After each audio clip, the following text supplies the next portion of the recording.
చూడాలి.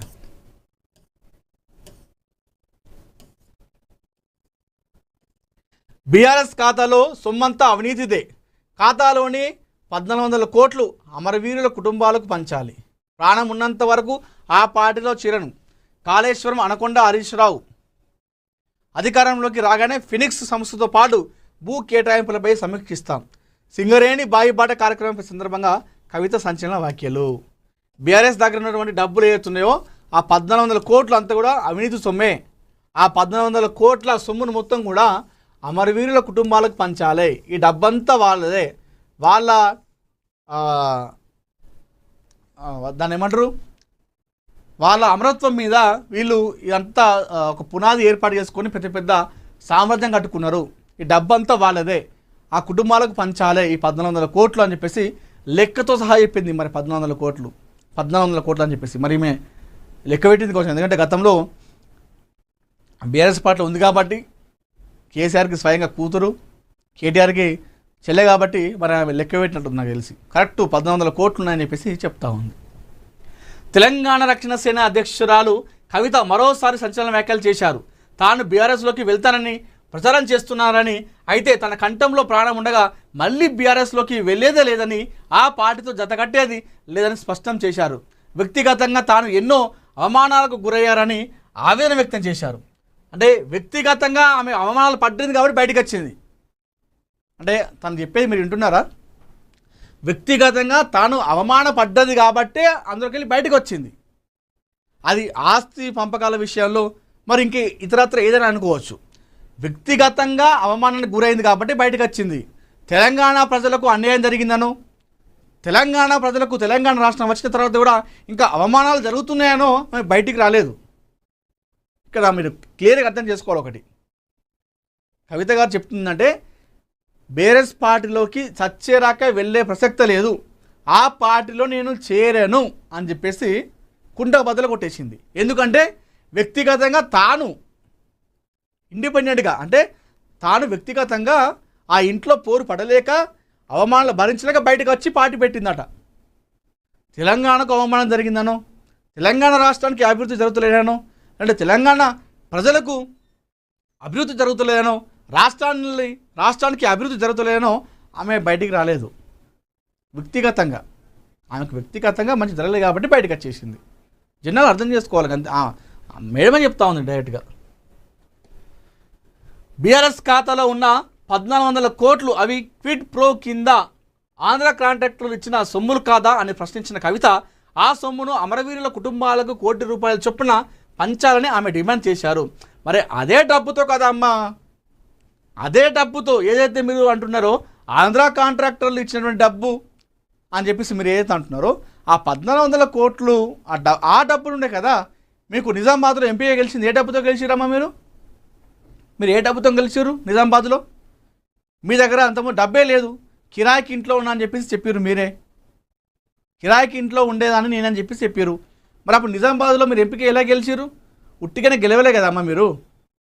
ఆ డబ్బుల నుండే కదా మీకు ఆడ ఎలక్షన్ ఖర్చో, లేకపోతే కార్యకర్తలకు ఖర్చో, లేదంటే మీకు పోస్టర్లకో, అక్కడ జెండాలకో ఆ ఖర్చు అంతా ఎక్కడికి? అంటే మీరు ఓట్లకు డబ్బులు ఇచ్చి గెలిచిన అంటలేను, ఉంటుంది కార్యకర్తలు తిరిగినందుకు, పొద్దున తిరిగినందుకు పాపం వాళ్ళకు ఆ ఖర్చు, తిండి ఖర్చు, 3 పూటల జెండాలు, పోస్టర్లు, ఆ మైకులు, ఆ ఆటోలకు, ఆ ప్రచారానికి ఆ డబ్బంతా ఎక్కడిది? మరి ఇదే ఆంధ్ర కాంట్రాక్టర్లు అని చెప్పేసి ఇదే కదా. మరి అప్పుడు ఎందుకు తెలియలేదమ్మా మీకు ఇది అవినీతి సొమ్మని? మరి అప్పుడే ఎందుకు అనలేదమ్మా మీ తండ్రి గారితోని, నానా ఈ డబ్బంతా మనది కాదు, ఇది అవినీతి సొమ్ము నానా, ఈ సొమ్ము అంతా మన అమరవీరుల కుటుంబాలకు పంచాలి నానా అని చెప్పేసి అప్పుడే ఎందుకు అనలేదు కవితక్క? మీరు ఇప్పుడు ఎందుకు అంటా ఉన్నారు అని చెప్పేసి నేను అనట్లేదు, సామాన్య ప్రజలు అనుకుంటా ఉన్నారు. సో మరి దీనిపైన ఇప్పుడు కవిత అంశం ఏదైతుందో ఇది బీఆర్ఎస్ పార్టీకి ఒక తలనొప్పిగా మారిందని చెప్పుకోవాలి ఈ అంశం అంతా కూడా. ఎందుకంటే అందరూ బీఆర్ఎస్ పార్టీ పైన, వాళ్ళ అవినీతి పైన, అక్రమాల పైన మాట్లాడుతూ ఉంటే ఈమె ఇంకా కాస్త ముందుకెళ్ళి వ్యక్తిగతంగా వెళ్తూ ఉంది. మరి దీనిపైన వాళ్ళకు ఇది ఖచ్చితంగా ఒక దెబ్బతీసే అంశం అని చెప్పుకోవాలి బీఆర్ఎస్ పార్టీకి. మరి కవిత, కేటీఆర్ కానీ, హరీష్ రావు గారు కానీ, కేసీఆర్ కానీ మరి ఏ విధంగా ముందుకెళ్ళి చేస్తారో చూడాలి మరి.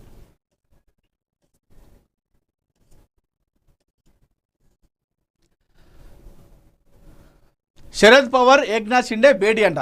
మహారాష్ట్ర రాజకీయాల్లో ఉత్కంఠ రేపుతున్నటువంటి ఈ భేటీ. ఆగస్టు 15వ తేదీలోగా ఈ ఏడాది ఫీజు రీఎంబర్స్మెంట్ చెల్లిస్తాం హైకోర్టుకు తెలిపిన రాష్ట్ర ప్రభుత్వం. విద్యార్థులకు ప్రైవేట్ కళాశాలలకు కొంత ఊరడని చెప్పేసి మనం ఇక్కడ చూస్తూ ఉన్నాం. కవిత ఆరోపణలపై సిబిఐ విచారణకు ఆదేశించాలి. సీఎంను కోరిన ఎంపీ ధర్మపురి అరవింద్. కేటీఆర్ హరీష్ రావులపై తీవ్ర ఆరోపణలు చేసింది. క్విడ్ ప్రోకో ఆరోపణలపై విచారణ జరగాలి. ఏదైతే కవిత ఆరోపణలు చేసిందో ఈ 1400 కోట్లు అవినీతి సొమ్మని చెప్పేసి ఇదంతా ఆంధ్ర కాంట్రాక్టర్ల డబ్బని, ఇది క్విడ్ ప్రోకో డబ్బా అని చెప్పేసి చెప్పిందో ఈమె పెట్టిన తర్వాత ప్రెస్ మీట్ తర్వాత ధర్మపురి అరవింద్ గారు ప్రెస్ మీట్ పెట్టి కవిత ఆరోపణలపైన సిబిఐ విచారణ జరపాలి, కేటీఆర్ హరీష్ రావు పైన చాలా విమర్శలు చేసింది, వీటన్నిటిపైన కూడా విచారణ జరిపించాలి, సిబిఐ ఆమె వ్యాఖ్యలను సుమోటగా తీసుకొని వారిపైన విచారణ జరిపించాలి అని చెప్పేసి సీఎం రేవంత్ రెడ్డి గారిని ఎంపీ అరవింద్ గారు కోరడం జరిగింది. మరి ఏమైతుందో చూడాలి. మరి పాక్ ఆక్రమిత కాశ్మీర్లో ఉద్రిక్తతలు. ఇస్లామాబాద్కు 48 గంటల అల్టిమేటం అట.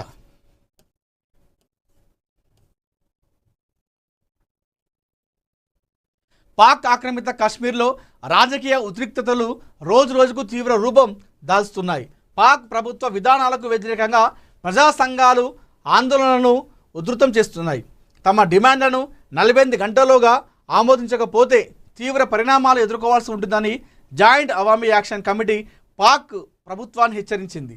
మొత్తం 38 ప్రధాన డిమాండ్లతో ప్రభుత్వం ముందు అల్టిమేటం ఉంచిన జేఏసీ ప్రజాస్వామ్య హక్కులను కాలరాస్తున్నారని తీవ్ర విమర్శలు చేసింది. పాక్ ఆక్రమిత కాశ్మీర్ అభివృద్ధిని పూర్తిగా నిర్లక్ష్యం చేస్తున్నారని జేఏసీ ఆరోపించింది. ప్రజల సంక్షేమాన్ని పక్కన పెట్టి రాజకీయ ప్రయోజనాల కోసమే ఇస్లామాబాద్ నిర్ణయాలు తీసుకుంటుందని మండిపడింది. పాక్ ఆక్రమిత కాశ్మీర్పై పూర్తి రాజకీయ ఆధిపత్యం సాధించేందుకు అక్కడి ప్రజల అభిప్రాయాలను పక్కన పెట్టి కేంద్ర ప్రభుత్వం ఏకపక్ష విధానాలను అమలు చేస్తుందని విమర్శించింది. ప్రస్తుతం వివాదానికి కేంద్ర బిందువుగా మారింది పాక్ ఆక్రమిత కాశ్మీర్. అసెంబ్లీలోని 12 నామినేటెడ్ స్థానాలలో అంశం. పాక్ నుంచి వలస వచ్చిన సుమారు 4.36 లక్షల మంది ఓటర్లకు ఈ 12 స్థానాలను కేటాయించిన